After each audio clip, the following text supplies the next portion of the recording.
It's a beautiful day. Look at this shit. Updated my iPhone so I can record 4K. Look at this.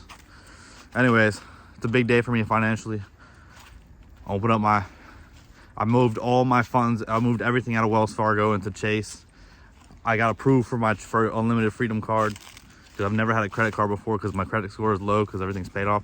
Anyways, we got it all done, and Chase is fire, bro. Chase is so sick because you also can link everything else in there. So I have my Roth IRA. I linked my Robinhood. Bro, I hadn't looked at my Roth IRA all year after I maxed it out in the beginning of the year. Tell me how I'm up 15%.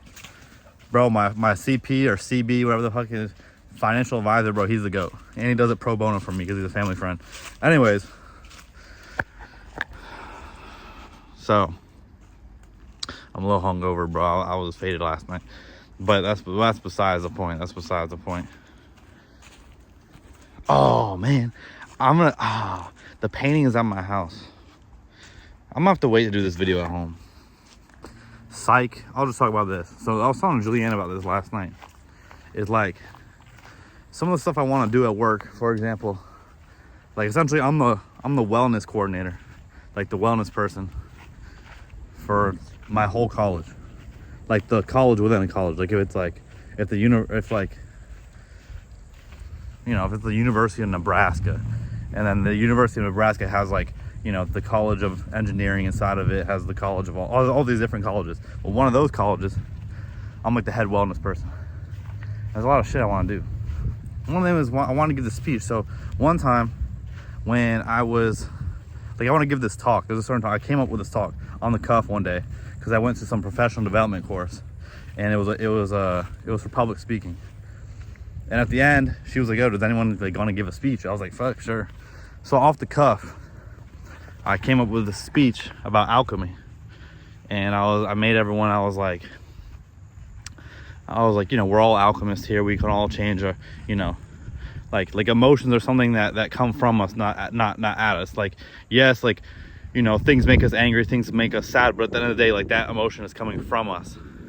And so, you know, everyone close your eyes. I was like, everyone close your eyes and think of like something that's like really cringy.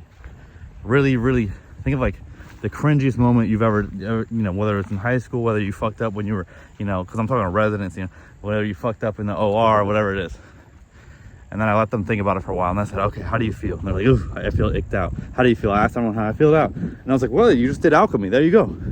I was like, in this very moment, you're just listening to me in this room give a speech, but you just teleported to a different time. You're almost yeah, what's that word? Like you're like a time traveler, and also you just came up with emotion out of nowhere. But in truth, like there's nothing cringy happening to you right now. You're just here with me, listening to this speech. And so if you can use that for anything, like I've just given you a superpower, because at any moment you can conjure up whatever you want to feel, you know? And it relates even deeper, because then I want to also give a speech on like, because let's just say like, you know, just feel like if you're having a really rough day, just think of like, you know, when you got accepted into university, when you had your first child, like when you know, whenever you hit an accomplishment, or whatever gratitude, whenever you beat that illness, like you can then conjure up gratitude. You can conjure up whatever feeling. And so my biggest thing that I'm trying to deal with is so residence, what a resident is, you know, is like after you finish medical school. Like if you do your undergrad for 4 years, you do medical school for 4 years, and you become a doctor, but you can't practice until then. You have to go and do your specialty. So you have to go, sorry, I was reading a notification. You can go and then you get matched into a specialty. You get matched into anesthesiology, radiology, urology, whatever it is. So then you do that for 4 years, and then you could have a further specialization called a fellowship for even more. So, you know, neurosurgeons, they do about 9 years of fellowship and residency. But these people are burnt out. And the worst thing you can do to a burnout person is come give a speech on wellness. Come give a talk on wellness. Because it's like,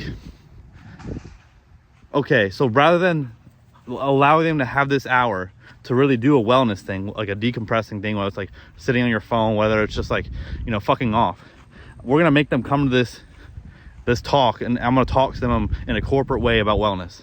Like that just doesn't work. And these people are burnt out because they're working not, 80 to, 70, 80, 90 hours a week, 100 hours a week of like grueling work. Like not like, some normal work. Like they're constantly in high pressure situations. And it's like, how do you deal with that? What can I do and say to them? Like, how can I make their time worthwhile? What about in regards to wellness? And I think I'm gonna take this from my therapist. Because my therapist, me and her do a lot of internal family systems, which is essentially, there's like a center. You have a center self, and then you have all these little other cells within you that are just parts of different time periods, or whatever it is. So like, you have a family. You have an internal family. Like I have my teenage self, I have my depressed self, which sometimes are the same. I have my childhood self. It could be a time thing, it could be a different emotional thing. You have your angry self, whatever it is. And using that to then go to these people, these burnt out residents, and be like, well, like you're feeling like shit right now. You're in the fire. You're fucked. But when I ask them, I always ask them this. I first say, do you want to be an attending, or do you feel like you're ready to be an attending? They're always like, no, I'm not. And it's like Jamil sent me something last night, or maybe it was this morning. I don't remember. It's just about like if you can't walk through the fire of your own life, how are you going to pull people out of their fire? How are you going to help others? But it's even more than that. It's one thing. I've known this. It's like right now in this very moment, I'm in this state of unknown, in this state of becoming. But it's what I've wished for. It's this. I'm in this like purgatory between the old and the new. But it's exactly what I wish for, and I shouldn't complain, because it's not about complaining. It's that I should love it. I should be like, fuck yeah, I'm here. The same thing. I talked about this ultra marathon runner who she would always avoid and hate the pain that would come after 20 miles, 30 miles, 40 miles, until she then switched her mindset to be accepting of it, to be excited for it, and she says, I love the pain cave now. When the pain comes, I accept it and I say, we made it. This is where I've been wanting. This is what I trained for. Like this is where I'm at. I'm at where I want it to be. I'm at the like if I ask God for patience, He's gonna put me in a spot. I gotta be, that's gonna test my patience. And rather than being like, God help me, like this sucks. Where's my it's more like gratitude. Like, oh shit, I'm here. Like everything I wish for, and the journey that I want, and the things I desire, I'm exactly in the spot I want to be in. And so when I go to these residents and I tell them, this is what I want to tell them is like, think back to when you were in like at career day, when you were a young kid and you were in high school and middle school and you're at career day, and they're like, what do you want to be? And you're like, I want to be a fucking doctor. And imagine you now going up to your past self with your fucking coat on and being a resident, and you're performing surgery, or you're reading radiology charts, or you're inspecting pathology, whatever it is. How would that kid react? Like, holy fucking shit, we made it. And how would that make you feel? Because you got to remember where you came from, But even beyond that, it's like the residents acknowledging that they can't be an attending yet. And attending is like someone not in training anymore. You're there. It's you are the highest, a hierarchy of responsibility, right? It's knowing that what you're going through now, these 90-hour grueling work weeks, is fucking just getting fucked repeatedly all week, every week, never sleeping. And I'm not saying residency couldn't be, but like less hours, it couldn't be better. Like it definitely can be better. It doesn't have to be this. Sometimes this much suffering is unnecessary and manufactured. But my point being is like, you're there, bro. Like the road to your job is not easy. To become a doctor that has the responsibility and the knowledge and the poise and the confidence to go into any room, and whether they like you know exactly what to do or not, you still take action, you lead. and knowing that people's lives are at risk, and you know, lives are on the line. To become that person, to become that boxer, you have to go through this. You're in the fire right now. You're in the training, bro. You're in the, like, ooh, let me get like you're in Tower of God right now, bro. You're on the first couple floors. Let me think of a better anime. You know, some training arc. You know, you're in some training arc of something. And I think that's what it's a nice center. It's a nice place to always come back to. Is like, is like when I'm feeling lost and I'm feeling uncertain and I'm feeling like I don't know what to do, I don't know which direction to go. I need to be grateful for that. Because what did I ask God, bro? To throw me into the fire. I said, put me in the unknown, because that's where you grow. I need to not know everything. I need to fucking be on my toes. I need to not know what the next step is and what the future holds. I just need to walk by faith, not by sight. Right? And I once again, for the non-religious people, or like whatever, not like for the atheists out there, like, you know, just from a psychology perspective of self-actualization, like, self-actualize, you gotta move left, right, and up and down in your sphere of influence and touch your boundaries, touch and stretch and pull and sometimes pop through the boundary of what you are to find out what you could be. You know what I'm saying? Damn, that was fire. But you know what I mean? Like, you got to be in the unknown, and and it sucks, but at the same time, it's like, fuck yeah, I'm here. Fuck yeah, I'm here. Even this whole thing with my bank account, I've never done this before. And I went in there with such poise, and I had a great conversation. The dude was Puerto Rican. We got along. We were talking about everything. And I'm gonna be back because I'm creating my LLC for my startup. And he was put me on the game. He's like, yeah, you can, here's the cards, your business cards. Here's what business loans we have, small business loans, whatever it is. And I already saw my future, because he was like, you know, even with something like this, you know, when I was in Malaysia, there's something about being around successful people, bro. There's something about that. Because when I'm in Malaysia, you know, I had like 4 or 5 connections, and we would go to the lounge for each connection, because Julianne's mom is like the highest level member for Star Alliance. So like, because she, you know, she has over 1 million miles, whatever. So me and her dad, it was just me and Julianne's dad on the trip, but we would sit in the lounge. And when you're in the lounge, you look around, you're like, who the fuck are these people? Everyone's doing a spreadsheet, bro. Even some cool shit. This dude in front of me, I'd never seen this. I was in first class. The dude in front of me was on his computer on a software, like on an interior design, like almost like wireframe, like a blueprint software, where he was designing hospital rooms, like with anesthesia, like where to put the anesthesia stuff. And I was like, this is fucking, like, who am I? Like, there's a whole world that you don't even know about. And so you get around these types of people, these jobs you never heard of, these companies you never heard of. And these people are chilling, bro. Everywhere I looked around, you're like, and so my point being is, like, I'm in the season of becoming. And hey, I'll tell you this too. So I wasn't gonna tell you this. I'm gonna finish this video when we get home, because I need to show you what Julianne painted for me. But as you know, when I was in Malaysia, Julianne's cousin is, you know, me and her had very long conversations, and she was like, it sounds like you're in the season of becoming. And I was like, yes, I am, you know. And on the flight home from when I went from Singapore to San Francisco, the longest flight of my travels, the 17-hour flight, about 3/4 of the way or halfway through, like so there was 3 sections. It's a bigger plane, so there's three sections.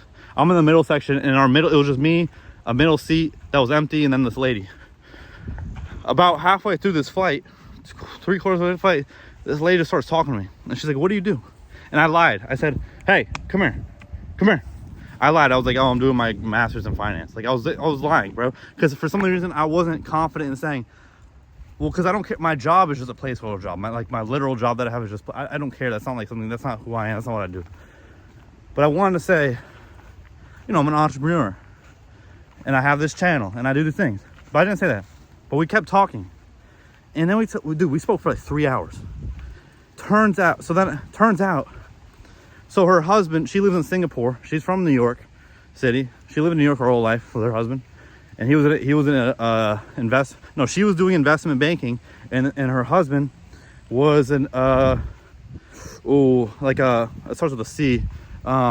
He traded, like livestock, like shit like that, traded like, starts with a C. Anyways, it'll come to me. Commodities. He was a commodities trader. They moved to Singapore because Singapore during COVID was paying a bunch of startups more money to come be housed in Singapore. And he's a startup founder he developed an algorithm with AI, but an algorithm for trading commodities. And so they live over there. And we just kept talking. And I told her my idea. Turns out that she is on the board of Village Capital. I believe it's Village Capital, which is a venture capitalist firm. And she's also on the board of an accelerator program, like the one that I got into. And I was telling her I got into this accelerator program for my startup idea in January, and I chickened out because I was back into my addiction and I couldn't focus on anything. And so we just kept talking. And I tell her my idea, and I'm not gonna tell you guys. And she says, "Oh, I know the owner of this." And the company she named was one of the companies. When I was thinking my idea, I was looking at companies that maybe do similar things, and I found the company she was talking about. And and when she said, "Oh, I used to date the dude that built this company, and I know the woman who built the exact same company, but in Southeast Asia, and I'll put you in connection with her." And I just kept telling her, I was like, "You don't understand." She's like, "Why haven't you started?" I was like, "I don't know." Because, I see so many obstacles in my way and there's so much, going on. But this whole year, since I've had this idea, since the first time I went to Malaysia last year, I've had this idea. And God has continuously nudged me in this direction. I've had multiple conversations with people that have pointed me to help, to figures. I got with a scholarship into the accelerator program because the founder of the program literally, when I told him my idea, he was like, "Bro, I have been dealing with that and I dealt with this so much. Like, that's a really great idea." And he wanted me to do it, and I chickened out. And I'm becoming like, and so I emailed her when I got home. We exchanged emails. But one thing she was also telling me, she's like, you need to let go of all that shit. She's like, the only thing, you need to accept help. And she's like, the only thing that's, standing in the way is yourself. She's like, when you need to figure out how you answer to the question, what is it that you do? Because you already are an entrepreneur. She's like, you already have the idea. You're already talking to founders. You're already doing the thing. You are the thing. And I'm like, and this is similar to something that in therapy, when I was talking to my therapist, I was like, and I told her on Wednesday, and I was like, "Hey, come here." Well, hold on. Come here. That, what I realized, it's not that, I'm right around the corner because I'm right around the corner. It's more the train thing. It's like, I'm only right around the corner because I refuse to acknowledge that I'm not. I'm only right around the corner from all this greatness because I refuse to acknowledge that I'm not. It's not about, it's just I'm avoiding hard work. No, I've done hard work. I've done hard work for 10 years in therapy. I've really fucking self-actualized. And I was like telling her, I was like, I am the destination. I am the person that little Nick deserved to be parented by, that the little Nick deserved. I am that guy now. And I was telling my therapist, I was like, I came into this, we overcame my throw up anxiety. We overcame finding my inner child. We overcame addiction. I was like, yeah, there's this little depression part that you guys saw in the last video. There's that, but it doesn't last for long anymore. That shit used to last me years, months, days. It maybe maximum lasts me like an hour. It is dissipated. And she was like, "Would you rather?" And I was like, "I would rather just detach from it. I'm not trying to love it to death. I'm done with that. If that's it, fuck that little, maybe it's trying to tell me something. Maybe it's this little kid that needs one last thing. But I'm like, no, screw that." And so my point being is just like this lady on the plane said. It's like I'm at the destination. I'm here. And just like what Jamil said, I'm in the fire. I'm in the flame. I'm like, not in the fire and flame because that makes it seem like I'm burning. It's more that I'm in the cold pool. I dove in. I'm here. And a lot of, you know, what my therapist asked me to do before I went to Malaysia was like, the prompt was, are you willing to let go of your defensive strategies to begin to believe you're lovable? And then I went into that session and I said, I know I'm lovable. And I know you care about me. She said that again. I was like, I know you care about me. You know, I play this facade. I do all this shit to ignore the truth. But I'm letting go of the defensive strategies in this very moment. They're gone. I know I'm lovable. I know you care about me. And I know and I acknowledge that I've put in a lot of hard work. And I'm not going to minimize that anymore. I've worked my ass off. And we're here. And the world is my oyster. And everything is just unfolding before me. Before my eyes. The people I'm meeting, me even going to the Chase Bank, it may sound like a small thing, but it's not. It's like every place that I move, everywhere I touch, everyone I talk to is like part of this like web or this structure. And I'm not like, and I'm not saying this from a point of elation, because sometimes I'm like in a elated state when I say this. So a lot of it is like kind of emotionally pulled, but I'm in a very calm spot now. I'm very neutral right now. I'm not like psyched out right now. I'm not in psychosis. I'm not like fucking grandiose right now. Like, it's not that. There's a point of stillness, of being in the center and just watching how things are interacting and watching the way that people are interacting with me in the dude. And so yeah, so in January, I'm building this company. And the start of the new year, I'm already starting it. But, it's like the world is opening up. And it's not even just this, it's with everything. It's with trading, it's with Julianne. I'm going to New York, and bro, come on. Bro, Julianne keeps calling me, so I'm gonna end this quickly so I can go talk to her.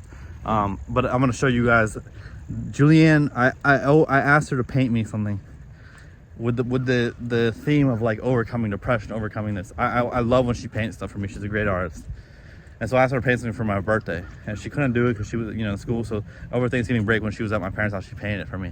And I'll show you guys. And it is the precipice of how I'm feeling. It's everything. And so yeah, I love you guys. I'll show you that when I get home. But toodaloo. Bro, look at this fucking shit, bro. This is what Julianne painted for me, and she titled it "The Season of Becoming." Are you fucking kidding me? Bro, I'm like a tree, bro. You know I have a couple videos titled that I'm a fucking tree. I have a couple videos about me being a tree. She had the dead leaves, the dark clouds. She's got freaking the dead leaves falling, the branch is dead. And here I am, emerging, bro. Reaching out into becoming, bro. What am I? This is the craziest shit. She is so fucking talented. Like, I just gave her a prompt. She ripped this from her dome, no reference. Just from her fucking dome. That's supposed to be me. Maybe not. It doesn't really look like me. It's a little bit. I mean, it's good, bro. It's good, right? But it's supposed to be me. But maybe my jaw is a little. Maybe I don't have a jaw. Anyways, so that's sick. There she is, There she is. There's her signature, JC. Anyways,